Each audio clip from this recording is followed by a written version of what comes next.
ពីមករា2006ស្នេហ៍ពន់លោកត្រួយ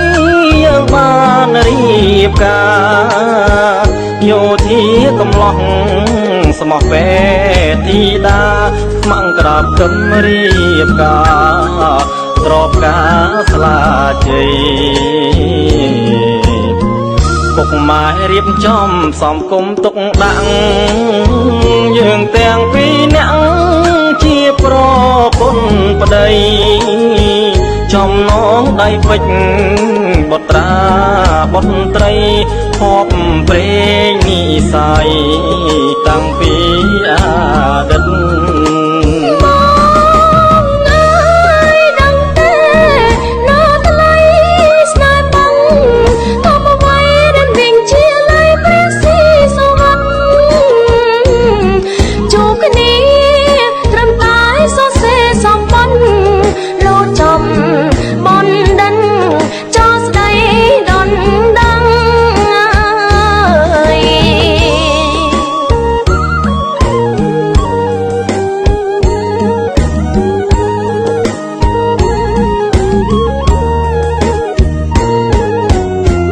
ចិត្តមួយថ្លើមមួយត្រួយបនដូលចិត្តរូបបងស្មងពិត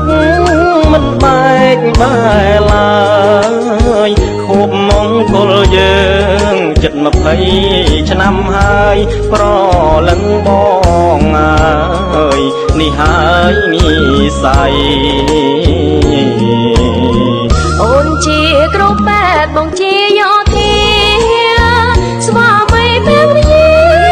គ្រប់គ្រាអាល័យរួមចិត្តគិតជាតិបំរើរដ្ឋាឆន្ទៈម្នាក់សិក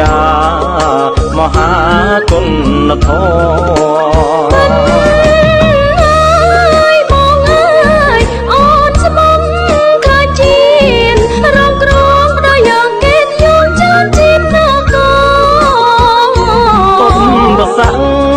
តូចធំទួងហត់មិនធ្ង